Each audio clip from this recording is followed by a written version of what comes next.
Assalamualaikum warahmatullahi wabarakatuh.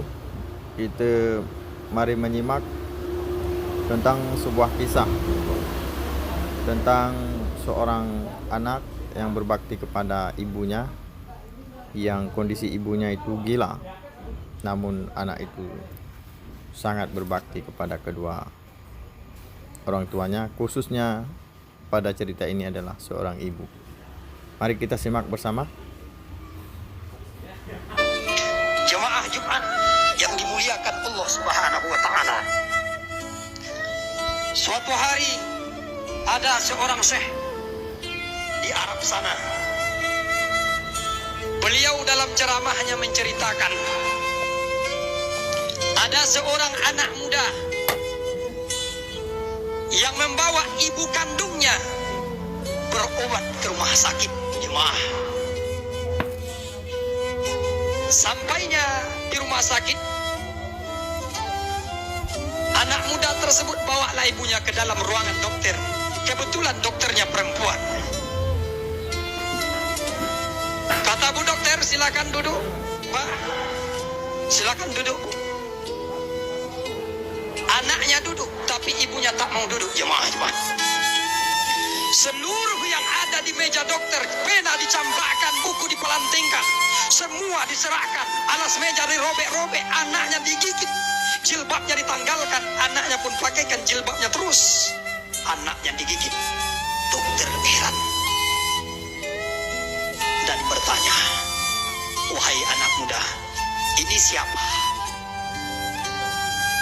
Kata anak muda, ini adalah ibu kandungku, dokter. Ini ibu kandungku. Sejak kapan dia seperti ini? Sejak lahir, dokter, sampai hari ini. Kok bisa engkau ada? Gimana ceritanya? Ya, kakek saya dulu, bu dokter, nikahkan ibu saya dengan seorang laki-laki yang kurang bertanggung jawab. Saya lahir ke dunia, dia tinggalkan saya beserta ibu saya. Sejak kapan kamu rawat ibumu? Sejak kecil, bu dokter. Mau mandi saya mandikan, siang malam, pagi dan petang saya sibuk mengurus ibu saya, termasuk membawa dia hari ini kepada engkau, wahai dokter. Jadi ibumu gila? Iya, ibu saya gila, dokter. Kata bu dokter, bagaimana mungkin engkau merawatnya sebegitu hebat, nah, sebegitu luar biasa, sementara ibumu gila, sampai kapanpun dia tidak akan pernah tahu bahwa engkau anaknya. Kata anak muda tersebut, jemaah Jumat, bu dokter, ibu saya tidak akan pernah kenal, tidak akan pernah tahu siapa saya, bu dokter, tapi Allah tahu bahwa saya anaknya, bu dokter. Allah tahu bahwa saya anaknya dan saya wajib berbakti kepadanya. Itu bukan perintah dokter, bukan perintah ulama, bukan perintah ustaz, bukan perintah rasul, tapi mutlak perintah Allah. Wa qada rabbuka alla ta'budu illa wa bil walidaini ihsana. Mutlak, dokter. Dokter tundukkan kepala serta meneteskan air mata, jemaah Jumat. Kata bu dokter, sudah banyak nasihat yang masuk di telinga saya, nak. Sudah banyak kiai, sudah banyak ustaz ulama yang menyampaikan nasihat begitu lantang, nak. Tapi belum pernah masuk ke batinku, nak. Tapi ketika engkau jawab dengan jawaban yang sungguh penuh dengan hikmah, masuk ke batinku, menetes air mata ibu dokter, jemaah. Ibunya gila, tapi penuh bakti kepada ibunya. Jemaah Jumat sekalian yang dimuliakan Allah, waktu yang sangat singkat ini paling tidak bisa kita ambil iktibar dari cerita seorang pemuda kenyataan ini. Ibu kita mungkin tidak gila, jemaah. Ibu kita tidak gila, tapi kadang-kadang mungkin ngomong berulang-ulang kita seorang anak di hari tuanya seorang ayah, dia akan bertanya terus, nah, engkau sehat, nah, nah, bagaimana keadaan ekonomimu, nah, bagaimana rumah tanggamu, nah, bagaimana anak cucuku, nah.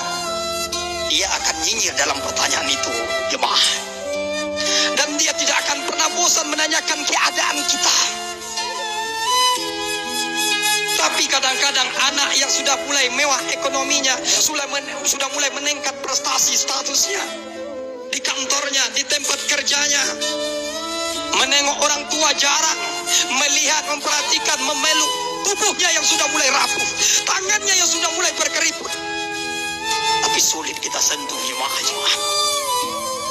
Kita ada di dunia ini bukan karena pejabat, bukan karena ustadz, tapi berkat perjuangan seorang ibu yang tegar di tengah meregang, di tengah kesakitannya. Satu langkah kaki di akhirat, satu langkah di dunia. Perjuangan, perasan keringat, cucuran darah. Yang penting kita lahir di dunia, jemaah. Kalau seandainya ibu dokter di saat kita lahir seluruhnya sama, Bu dokter tanya, Bu, kalau seandainya ibu selamat, anak ibu mati, Bu. Tapi kalau anak ibu selamat, ibu mati. Seorang ibu yang mulia yang kita cintai itu, pasti dia jawab, biar saya mati, Bu dokter. Yang penting anak saya selamat. Biarlah saya tidak makan, yang penting anak saya kenyang, Bu dokter. Biarlah saya tidak pakai baju baru, yang penting anak saya pakai baju baru. Biarlah hidup banting tulang perasan keringat siang malam pagi dan petang, tidur tak nyenyak, istirahat tak nyaman. Yang penting anak saya sekolah, yang penting anak saya pendidikan, biar tidak malu mencemehkan oleh kawannya. Tapi hari ini kita sudah pendidikan, hari ini kita sudah tegar, sudah berdiri tempat injak kita sendiri. Lupakah kita di tetesan keringatnya sampai hari ini, sampai dunia kiamat, jemaah Jumat. Kalau seorang ibu dan ayah sudah tinggalkan kita sampai ke tepi langit manapun, tidak ada ibu, tidak ada perempuan dimanapun seperti ibu kandung kita itu. Sepakat hati kita ketika ibu disebut, itulah yang sedang mengalir darah yang sangat keras dalam tubuh seorang anak yang belum berbakti kepada orang tuanya. Jemaah Jumat yang dimuliakan Allah Subhanahu wa Ta'ala, kalau seandainya kita sebagai orang tua hari ini sudah menjadi orang tua, mungkin gagal berbakti sepenuhnya kepada orang tua kita dulu, tapi jangan sampai gagal kita mendidik anak yang gagal pula berbakti kepada kita sebagai orang tuanya. Tunjuk hari ini anak saya yang soleh, yang akan memandikan saya Pak Ustadz, yang akan memakaikan pakaian terakhir kain kafan namanya, yang akan menjadi imam dalam sholat saya, yang akan meletakkan kening saya di liang lahat nanti. Ini anak saya. Ini 4 harapan orang tua di hadapan Allah kepada anaknya. Karena dulu seorang ibu mandikan kita tak cukup 1 tahun, 5 tahun orang tua mandikan kita, jemaah Jumat. Mungkin lebih, sampai 7 sampai 10 tahun. Tangan mereka yang menyentuh dengan penuh kasih dan sayang dan kelembutan itu mandikan kita sampai bersih. Satu kali diharapkan, tolong mandikan ibu nak, tolong mandikan ibu nak untuk yang terakhir nak.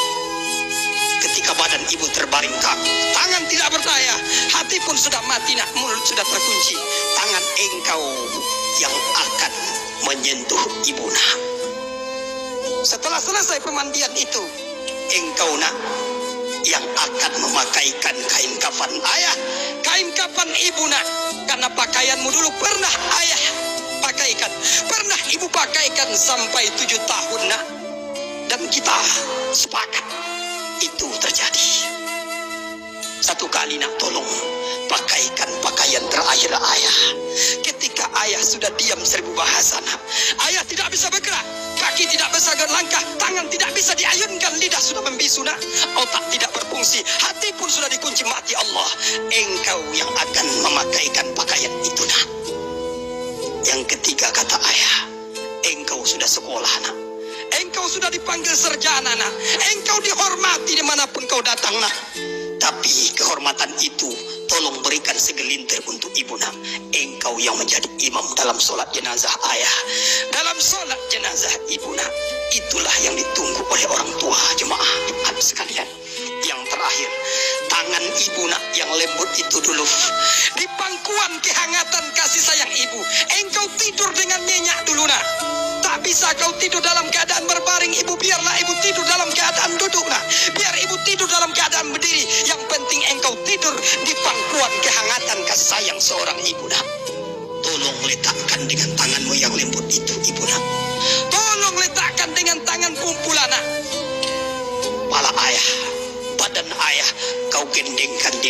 saat itu, nak, maka itulah harapan seorang orang tua. Jangan sampai sunyi di tengah keramaian. Anak banyak, cucu menantu banyak, tapi ketika